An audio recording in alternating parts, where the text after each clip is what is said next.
Hello and welcome to my YouTube channel. In today's video, I'm going to talk about borders around coloring pages. Earlier this week, I posted an Insta story where I told you that I would be filming my first YouTube video this weekend, and it's finally happening. And I also said in that story that I have two predictions. It's not going to be actual coloring, but you will still like it. So I hope that you will enjoy this video where I will talk about these little borders and frames that I create around my coloring pages. I'm going to talk about why I do this, how I do it. I'm going to show you some examples, and I'm also going to demonstrate how I draw a couple of different types of frames around different kind of pages. And of course, I will also show you the tools that you would need to make your own borders. I see people from time to time on Instagram who post that they have tried this technique and that they like it. And it might also encourage someone who is a little bit afraid of backgrounds to kind of limit your background and to, yes, try to color in a background of your own. So I started this border thing a couple of years ago, and in the beginning I really didn't.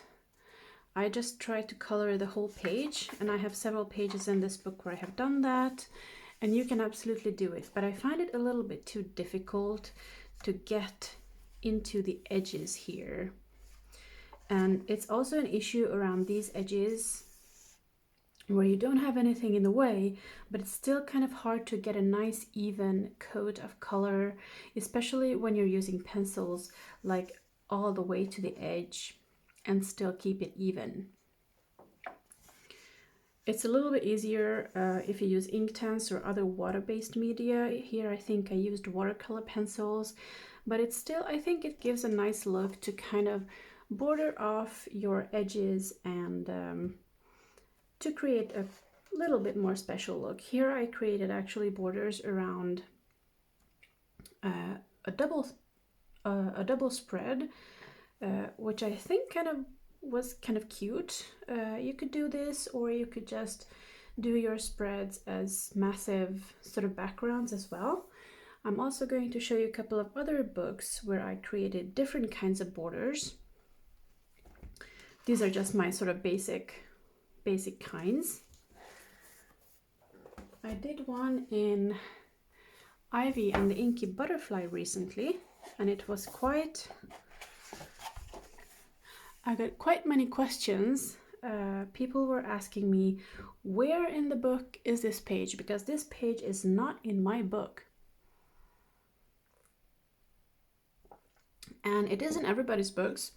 What I did was I just did 4 separate frames around 4 groups of pictures on this page, and that enabled me to create more color schemes on the same page, and also to limit my backgrounds size-wise. So I didn't have to do one massive background, I could do 4 little ones, which is often less intimidating. So if you're trying out backgrounds, or if you want to give it a chance but you're a little afraid, or you don't think you have the patience for a whole page background, you could try these little ones on any page really. I'm also going to show you in Magical Jungle. I did this double spread. Try not to spill my coffee here. So here I created this band-like background because the motif was centered along these 2 pages, and I really wanted to limit the background that I was going to color. So I really just shortened the background on both sides, and I ended up with this kind of band. And the last I'm going to show you is something similar as well. It's in World of Flowers. I haven't finished this one. Here it is. I created these framed bands for all of these rows of flowers across these 2 pages. Oh yeah, I'm going to show you one more in Magical Jungle. I had it marked here, I see. Hang on. I did 2 squares, or 2 rectangles, I should say. I need to finish this one. So this was also quite a limitation on the background, because I really felt that the whole page was just too much to color, but I still wanted to do some nice background. This is done with watercolor pencils, by the way, both sides. So this is what I did. And these pages, I think, give me a nice opportunity to segue into how I kind of design my borders, if you can use that phrase for such a simple thing. And as you can see on most of my borders, I leave a little bit of the actual motif itself outside of the frame. So you see these leaves are hanging out, a little bit of tail feathers, more leaves. So I do this because I think it kind of looks a little more 3D, if you will, and also it gives a little bit more dimension to the page. What I really want to avoid, I could have done this frame like to include the whole motif, and it would just leave a little bit of band of white on the edges of the page, and that would have also been really, really nice. What I want to avoid is to put the frame so that it creates a tangent. Now, a tangent is where your line touches another line on the page. So if I would put my frame right here or right here where it would touch the edges of these leaves,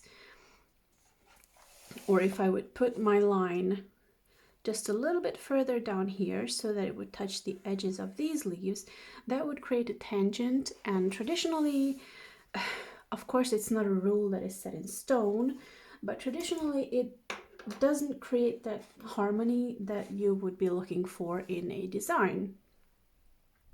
So that's why I most of the time try to create backgrounds where I do get a little bit of designs on the inside, and then I have some details that are sticking out over the edges. So that's something that I consider the most carefully when I create, like when I decide how tall and how wide my border is going to be. And we're going to talk about that in detail when I show you a page where we're going to create this together, or I will create it on video and you are most welcome to follow along or create it on your whole own page.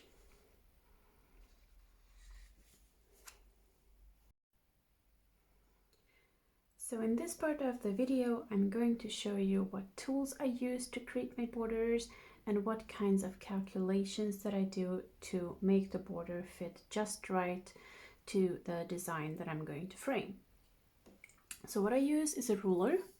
This is a long 30cm ruler, so it can go along the whole entire page. And I'm sorry for all you Americans and other imperial people. I hope that you can kind of convert this logic to your own measurements. I certainly hope so, but I'm going to talk in centimeters. I also use a graphite pencil. This is a mechanical pencil.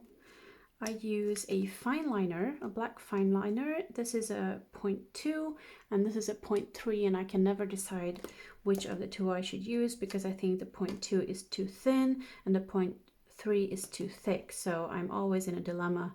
So that's why I have these two in front of me. And then when I'm finished with the fine liner, with the inking, I will erase the pencil lines, but I always work in pencil first because I might change my mind, and I do frequently change my mind after I actually sketched out the border with a graphite pencil. I might change my mind and think this is too big, this is too small, I want to put it a centimeter to the side. So what I'm looking at here, this is going to be a very straightforward frame with just a little bit of white paper sticking out from behind it. And at once I see some sort of problem areas or risk areas. I obviously don't want my line to create a tangent with these tail feathers, so I would either want it to go outside of the tail or inside of the tail. And I think I will put it like behind the tail like this.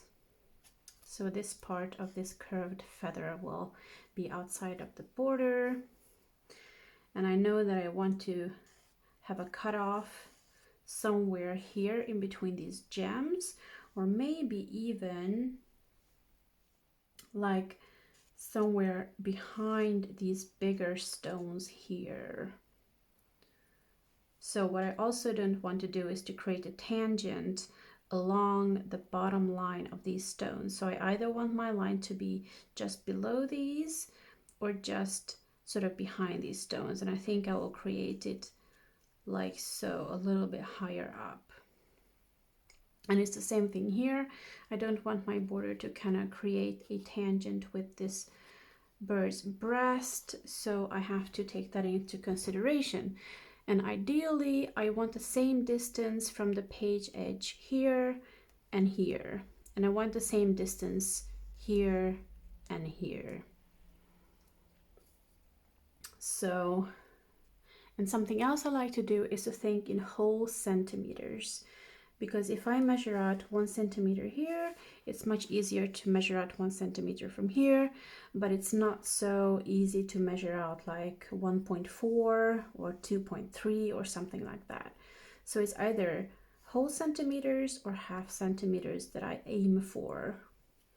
And so hopefully I will succeed in finding some sort of measure that will fit this page. And this might sound complicated at the beginning, but when you have done it a couple of times, it will come very natural. So now I kind of do this without thinking. So I'm just putting down my ruler and I see what kind of measure I could. I'm sorry about the glare. Let's see, 1 centimeter would be just inside of this edge. So what happens if we take 1.5 centimeters? Would that clash with anything else? No. Okay. So 1.5 centimeters, and then I will mark out a guide point here and a guide point here, 1.5 centimeters from the paper's edge, and then I will just connect those lines. And then I have my first part of the border. So I'm just trying to keep my ruler straight. I'm going to go a little bit further up here so you can see. I'm keeping my ruler straight, aligned with the bottom of the paper here. And I'm using the numbers on the ruler as a guide for that. So that's I'm trying to always keep it simple and straightforward for myself. I'm not a mathematician. Logic is not my sort of forte, so I'm always trying to keep it very straightforward so I can follow kind of my own thinking. Okay, so that's 1.5 centimeters, and I'm connecting these lines here. Okay.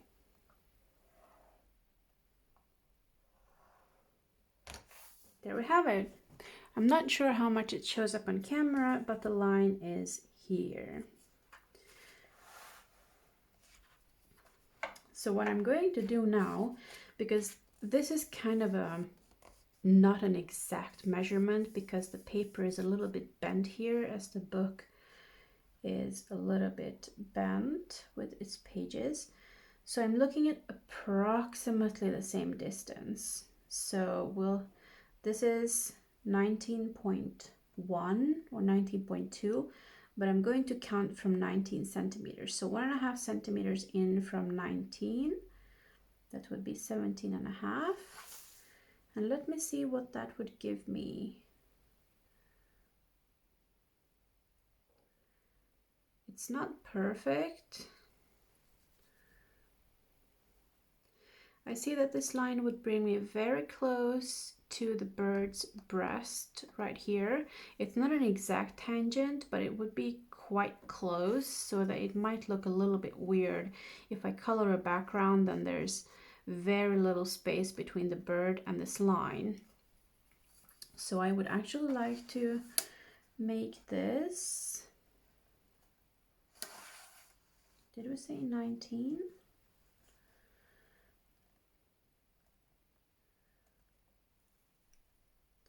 Let's see what happens if it's 2 centimeters.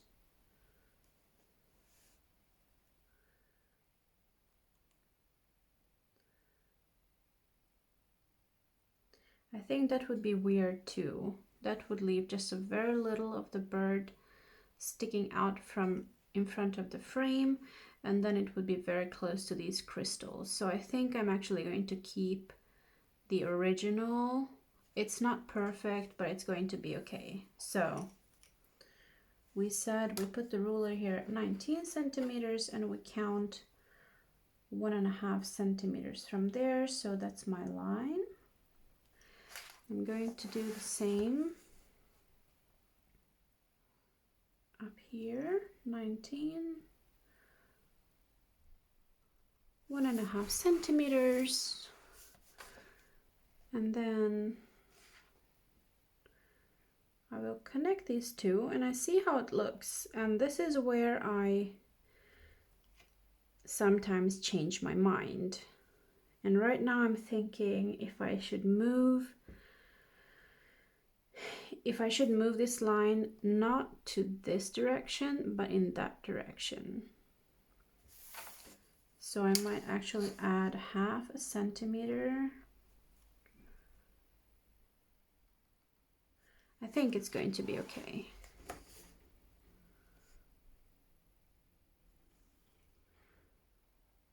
So as you can see, I don't have an exact measurement for every page. It's not a one-size-fits-all solution. I go back and forth. I look at the page itself. What does it tell me? And so here is my second line. This looks weird. This looks off. What is this? 1.2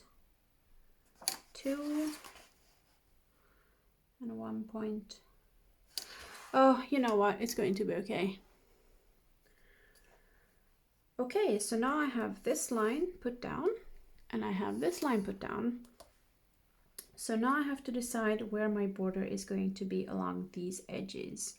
And this is going to be very, very easy. So I'm just thinking to put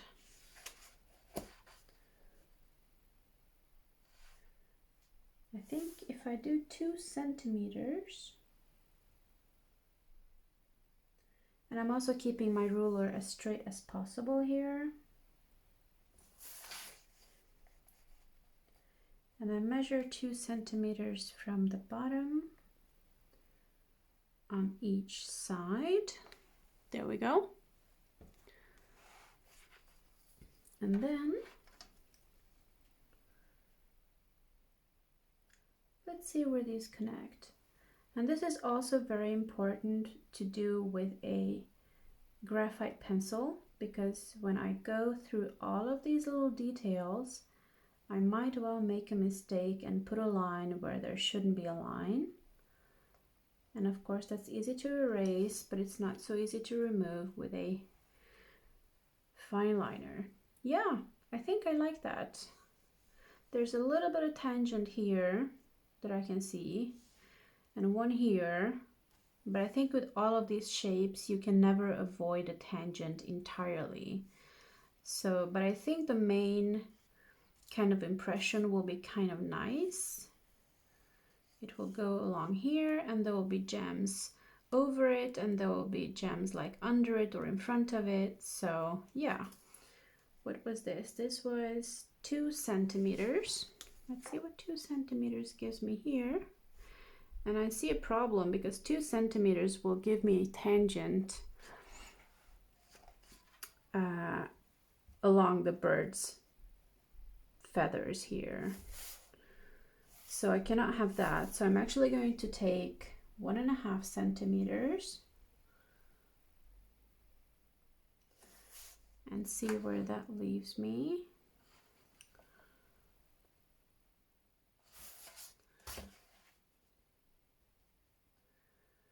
And it's also weird because it would still be very close to the bird's feathers right here. So I'm actually, oh, what should I do?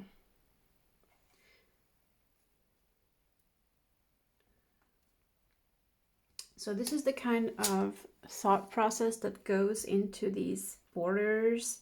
I have to decide what to do. Because I either put the line here,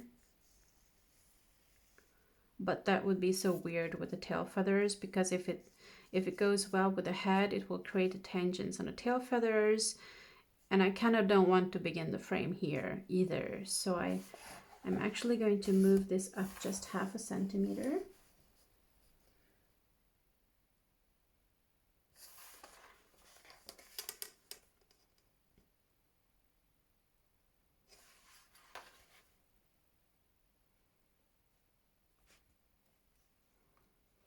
All right. So now I have decided where to put my border, and as you can see, this distance and this distance from the page edge is not exactly the same, and this distance and this one are definitely not the same, because this is, what is this? This is 2 centimeters, and I think this is just 1. So there's a whole centimeter difference between the bottom and the top edge. But that's the way it has to be, because in the end, it's the design on the page that kind of decides where you will put the lines.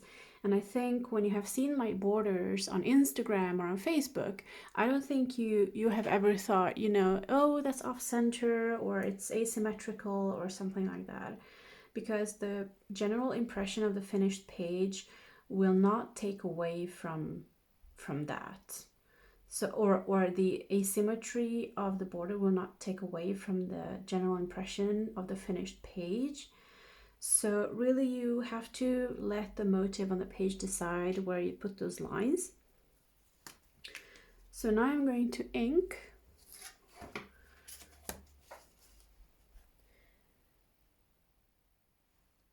these lines, and I hope that they will show up better on the video once I put down these thick black lines. And I'm drawing the line quite slowly to ensure an even distribution of ink. And there's my first one. There's no going back from here. So, and this is a little bit tricky because I have to make sure that I'm not drawing over any details.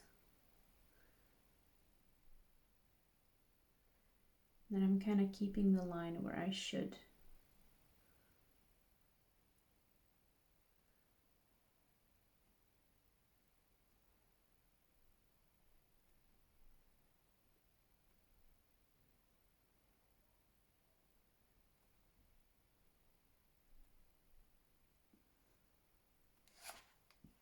There we go.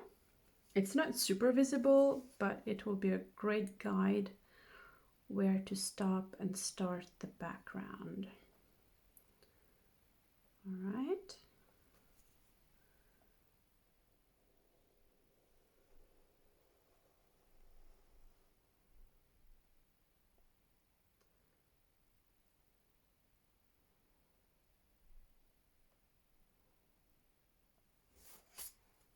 There we go.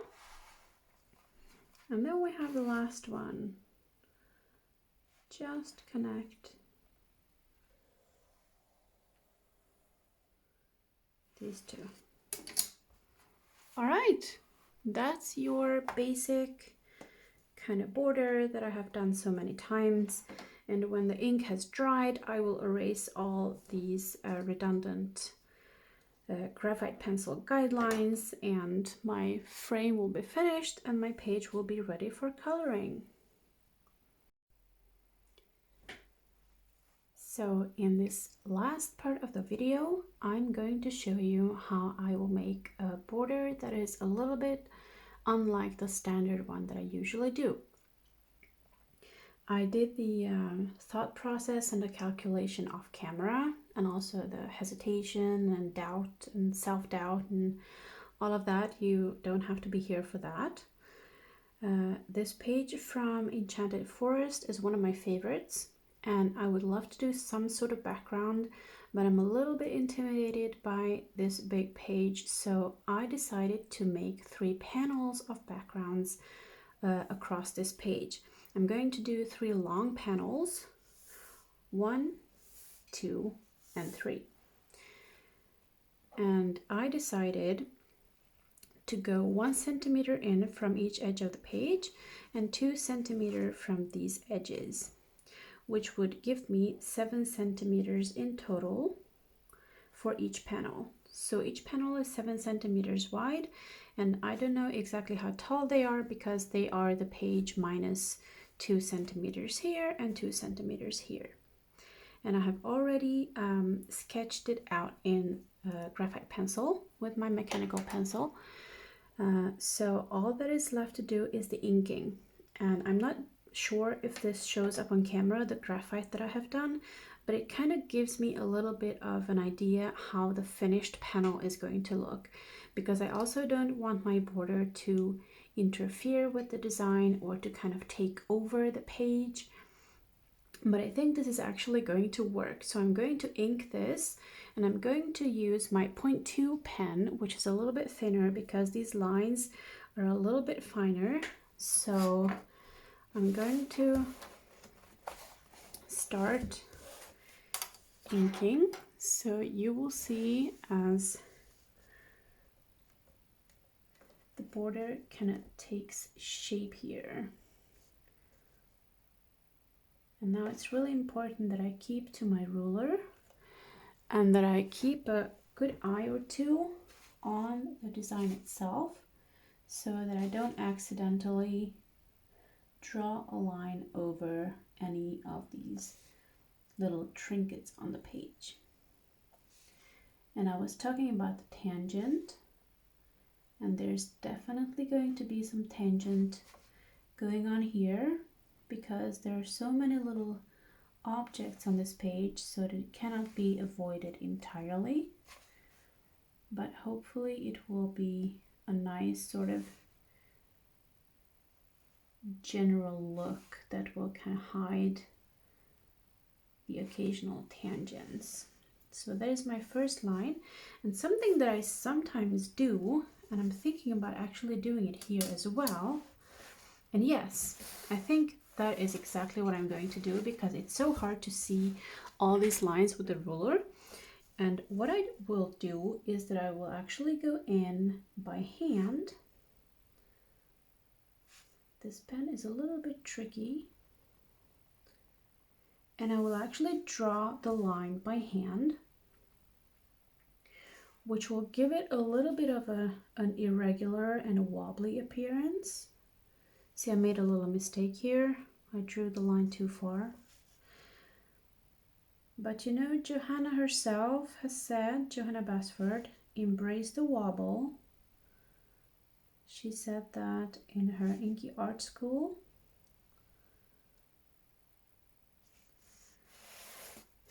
And embrace the wobble is exactly what I'm going to do.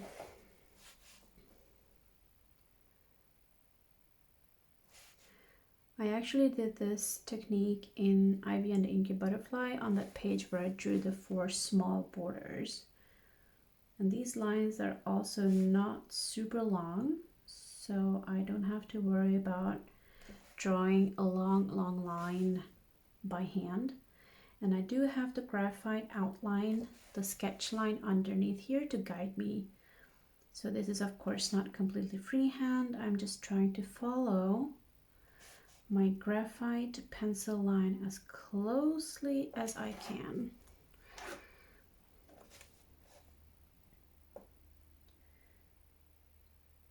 And this technique gives me so much more control.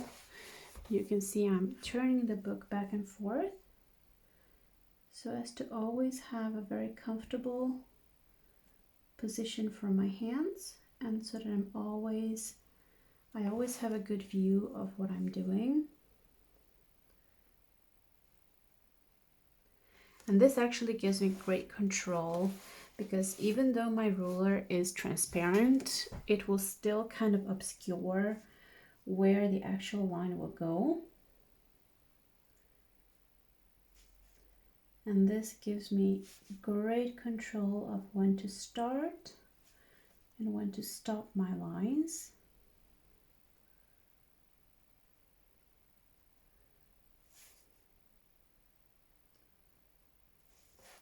And of course, it's also excellent practice in pen control.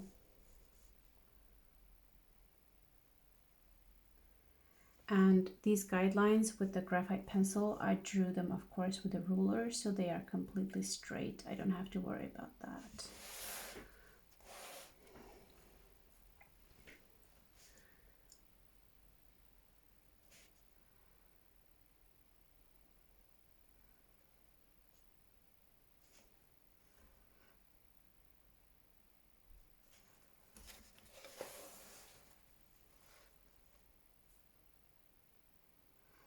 And I do think that this wobbly line will actually create a more organic look for this page, and I think it will be quite a nice fit for this wooden. Now here, there might have been a line just outside of this little stem, and I'm not going to fill it in because I don't feel that that is necessary. Even if it should be there, it's such a tiny space that I think it would distract more than it would be. Like, it wouldn't look correct even if it is correct. And the same thing here. I think the line should continue along this arrow, like here, but I'm not going to fill it out.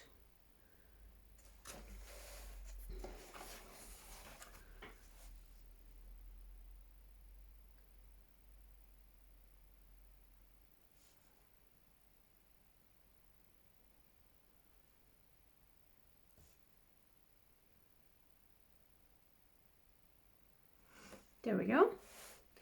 And now one last panel, and I might speed you up for this one.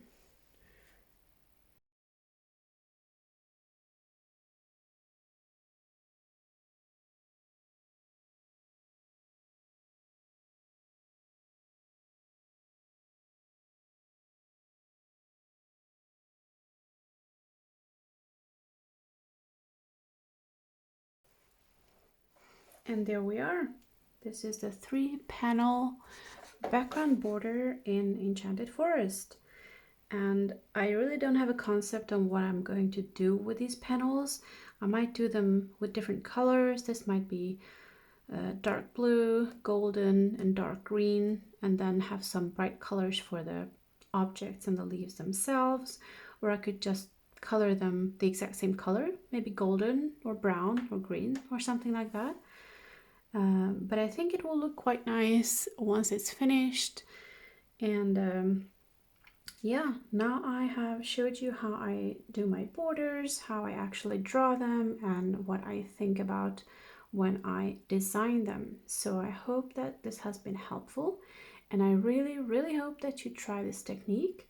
You can always tag me, Reka Color, on Instagram if you upload something which you have tried from this video. I would love to see it. And until next time, take care and happy coloring. Bye!